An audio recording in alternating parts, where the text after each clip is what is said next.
Hello all and welcome to another video in my journey to 1 million Gamerscore series, and we're halfway through August, so it's time for August part 1.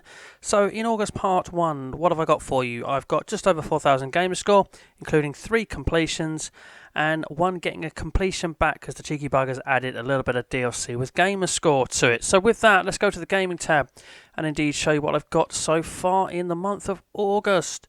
And as I normally do in these videos, I like to scroll down and do them in chronological order that I got them. And that starts with Tracks, the train set game, and this is the one that cheekily added a little bit of DLC. Had the 1000G completion originally, obviously they added the DLC with a further 500 gamer score to it. So Tracks, the train set game is part of Game Pass currently as of time of recording. So if you're a Game Pass subscriber, I would suggest getting the 1000G but using a guide for it. That was not difficult with a guide. It will take a long time to work out without one. But anyway, they added DLC, and unfortunately the DLC is not free even if you do have Game Pass, but they do add a little sort of discount to it if you do have Game Pass, so you get a little bit of a percentage off. The DLC was only £2 something, so I thought for £2 something, 500 gamer score, that's not too bad. I will grab that because the good people of Achievement Land made a guide for the DLC. The DLC is a sci-fi pack, 5 achievements, 100G each. Doesn't take that long at all. I think their guide helped me do it in about 15 to 20 minutes. It's a banger guide. It's absolutely brilliant. In fact, I will link the video in the description of this video, so you'll be able to go straight to it should you decide to purchase the DLC as well. So I thought, yeah, I'll purchase it, use that guide, get it back up to 100% and get it that nice little 100% there on the right hand side of the screen again. Okay, above that is Tembo the Badass Elephant. This was Games with Gold once upon a time. You play as the elephant that you'll see there in the thumbnail. Beautiful looking game, side scrolling platformer with a little bit of exploration to do in the level, but the levels are kind of linear in knowing where to go in finishing the levels, but there are little rooms and little alternative routes that you can also make.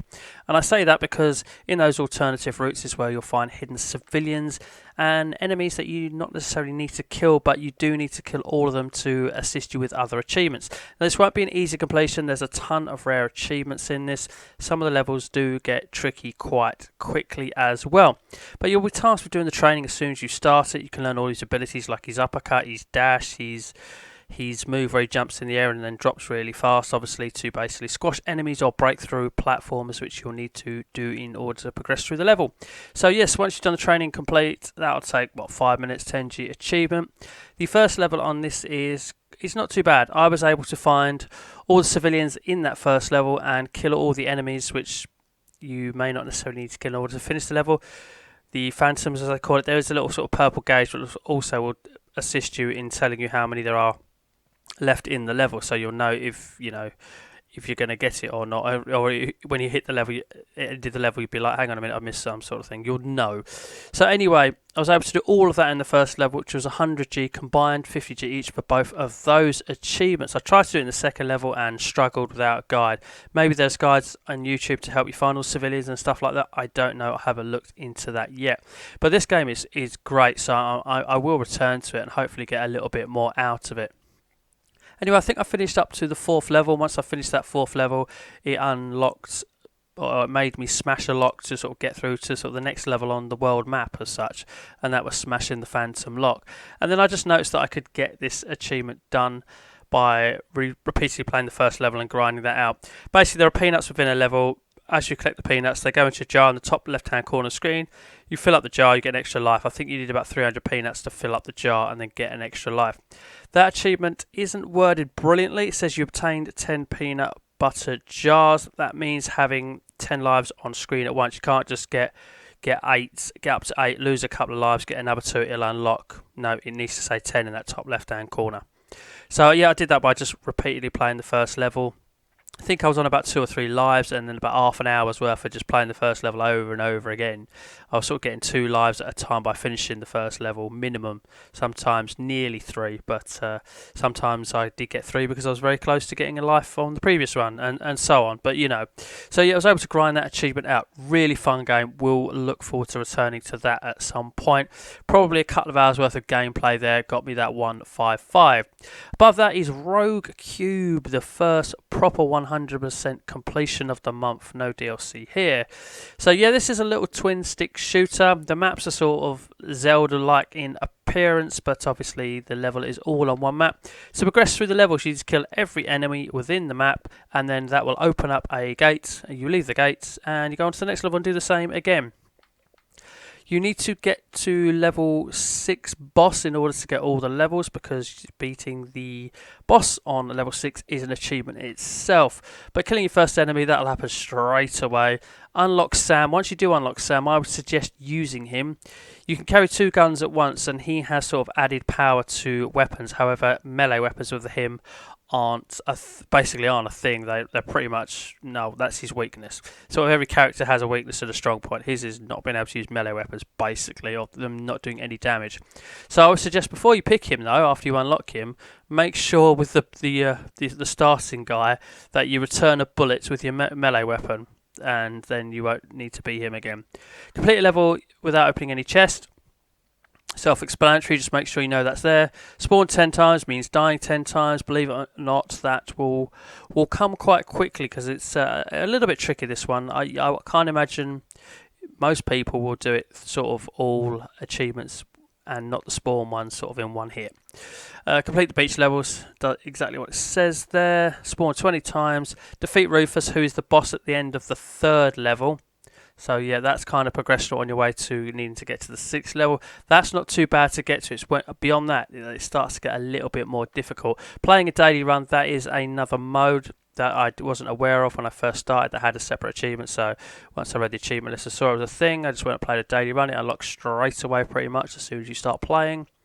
Again, these are unlocking characters. I don't know when and how they happen, but just by needing to play the game multiple times, they all unlocked for me, sort of as a progressional kind of thing, I guess. So yeah, they just happened, so that was easy and nice that they happened just along the way.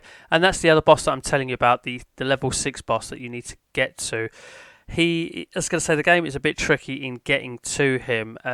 If you do die, you do have to start all the way over again, back to the beginning. You can't just continue from where you got to. And as I say, it does get a bit tricky, especially level 5. My advice to you was I would pick that Sam guy once you unlock him, because his weapons do double damage, so you'll kill enemies quicker. You'll learn the different enemy types as you keep repeatedly playing the game over and over again. And then have 2 different weapon types with regards to what ammo they hold, like an explosives, like a weapon that is plasma, or a weapon that's just regular bullets. If you have 2 weapons, because you can carry 2 weapons at once and flip between it by pressing Y, by the way. But if you have 2 weapons that take the same ammo, you're essentially digging from one pouch, because you will need to pick up ammo as you play along. You'll need to use it. You need to kind of try and be a bit conservative with it. Don't just fire it willy-nilly as such. Use it when you need to use it. Otherwise, don't use it at all, sort of thing. And then if you have 2 different weapon types, then you can collect 2 different ammo types and collect more ammo overall within yourself. And especially if you're Sam, whose melee weapon is no good, you're going to want to be utilising the feature of holding more ammo. Basically, if you were to run out of ammo in both guns, you drop the weapon that you're currently holding and it just turns into one of the melee weapons. So you're never left without a weapon, but yeah, you want to keep your guns filled up. I would suggest trying to... Unfortunately, it's random, and the explosive crossbow is a rare weapon, but when I did finally get it, that really helps me. I used the standard crossbow because that was quite powerful anyway, and then if you play Sam, it's doubly powerful. So I used a regular crossbow and had another weapon, and when I found that explosive crossbow and had an explosive crossbow and a regular crossbow, beating that plant was really easy. In fact, beating that plant ain't too bad. It's just getting to it, to be honest with you. Level 5 is tricky. It's tough. And the amount of times I died there and then had to start all over again. So I'll probably spend about a couple of hours with this game because of getting a bit frustrated. So yeah, probably people with a bit more skill can get it down a lot more than that. People are getting this done in under an hour. Just for me, I struggled a little bit. So yeah, for me it took somewhere between an hour and 2 hours, I would say, probably actually nearer 2. But it's not really a difficult completion as such, just a little bit tricky in places. Okay, decided to play Neo Geo games, so I went for Strikers 1945 plus. All of the all of the caravan mode score brackets aren't too mean. The top one in that is 200,000. I think I managed to achieve it on my 2nd or 3rd run. I didn't get it on my 1st run. The high score mode brackets are tough. The bottom bracket on that is 200,000 because obviously you don't have the time limit, so they increase the points total. Got close to getting 300,000 a couple of times. The top bracket is 400,000. The 300 and 400k brackets in that are rare. Then you've got the original mode, which is 200,000 bottom bracket, again easily to achieve, because in original mode, remember, you can knock the levels down in that, so knock it down to level 1. You can also crank the lives up to 8, so that will help you progress further, obviously within the same score. Sadly, if you die in this game and press start to continue, your score gets reset to 0. It doesn't carry over. If it did, that would make it a lot easier. So the rare achievements in that are also the 2 top brackets, 600,000 points and 1,000,000 points. Now, by using create save datas, which is what I did to get to 600,000 points, you can make your life easier. So try and get through the first level, obviously it's on level 1, without losing any lives and without using any bombs, and preserve those for the second level. And then once you manage to achieve that, then create save data. You can also sort of do a chunk of a level, and if you do really well, sort of create save data within the middle of a level as well. You know, before you get, every time you get to the boss, because some bosses are beaten in 2 stages. Beat one stage without using, get to the boss, create save data. Beat stage 1 of the boss without getting hit or using the bomb, create save data. Get to the second phase, perhaps use 1 bomb but get past it without losing a life, create save data. You see what I mean? You can use the create save data feature to your advantage, and that's what I did to get to 600,000 points. And I got to 700,000 points and then screwed up by accidentally resetting the game. So I can get to the 1,000,000, which is also rare, but I just need to get back into practicing with it. See, what I like to do with the Neo Geo games is go into the caravan mode, because you can't adjust the settings in it. You have to basically deal with the settings that are given to you. So you have to play it at level 4. You have to play it with only 3 lives. So it's good practice for when you get to the original mode and you can just knock it down, because you've got used to the game a little bit. But also, I had to play around. There's many different ships. I found the Spitfire quite a good one to use.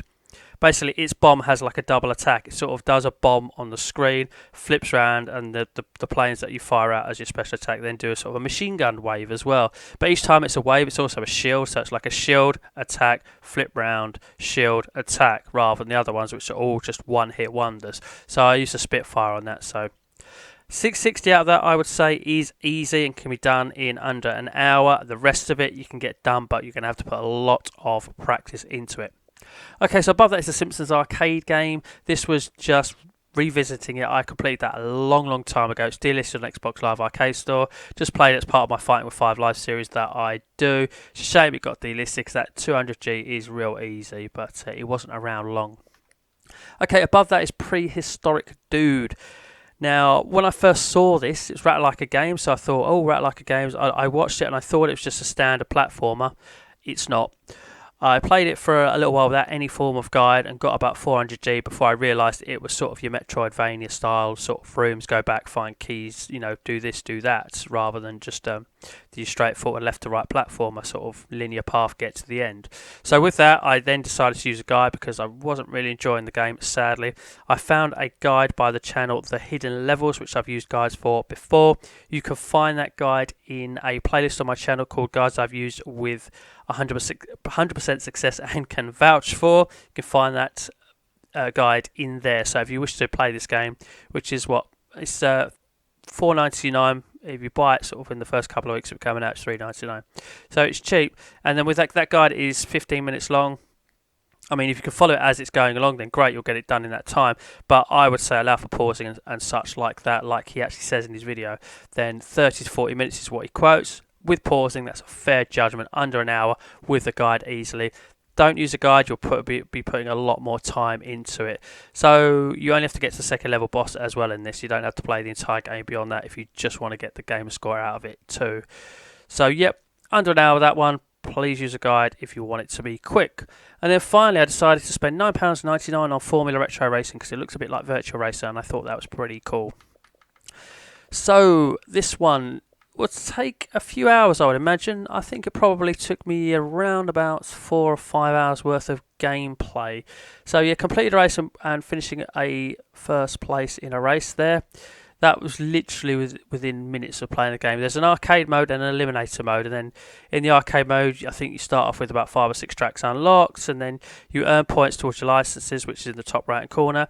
You play sort of a beginner, an advanced, and expert sort of difficulty within every track. And if you finish first, you basically get points for every position you finish in a race. And if you finish first, you get 20 points, but you can only earn the points sort of once. So if you finish third in a race, you'll get, I don't know, what was it, 16, 17 points towards your license. But if you then re-enter the race, it will say only 1, 2 and 3 points are available from this, and you will then have to finish, you know, first or second or third, and then you'll only get the additional points that you didn't get.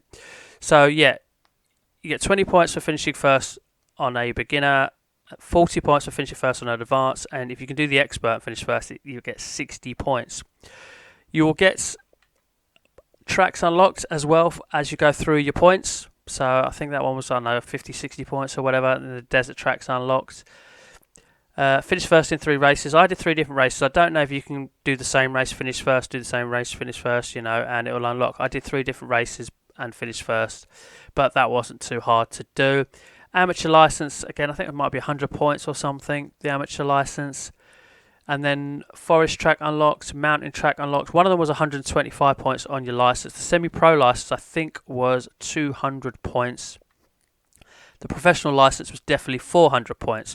Now, I was sort of playing every track on easy, winning most of them, winning some on advanced, which I found easy, and then I was able to do 1 or 2 tracks on advanced to get 60 points out of it. I was actually able to get 400 points out of all the arcade mode races that I had done. Little did I know that when I went into the eliminator mode, they actually are cumulative. So if you go out and into the eliminator mode, your license is across both. So yeah, it's going to be super easy to get 400 points out of all them tracks once you start unlocking them as well. Basically, eliminator race mode is start a race, get into the top 10, and then you have to stay in the top 10 for basically 30, I think 31 laps is what you can get in an eliminator race. That's hard to say quickly. So yeah, I put it on one of the easy tracks. Started racing around, didn't really know what was going on apart from, you know, if I fall back too far I'll get eliminated. But what happens is, like, you'll get into like first or second quite easily, but every time you finish a lap you get sort of awarded 1 point, which is 1 level.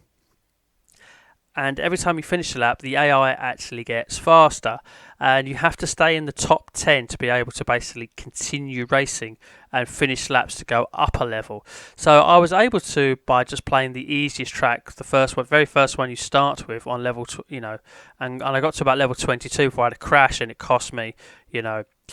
But as I say, once you get to a certain point, they're always catching you, but you just have to race well and stay alive as such. And unfortunately, I didn't get to level 30, which is the top one. This is the toughest achievement in the game and may take a few attempts. But yeah, obviously, it's weird how that reach level 10 is there, but reach level 20 is there. I just noticed that. But yeah, just doing an eliminator race will get you a 50G achievement.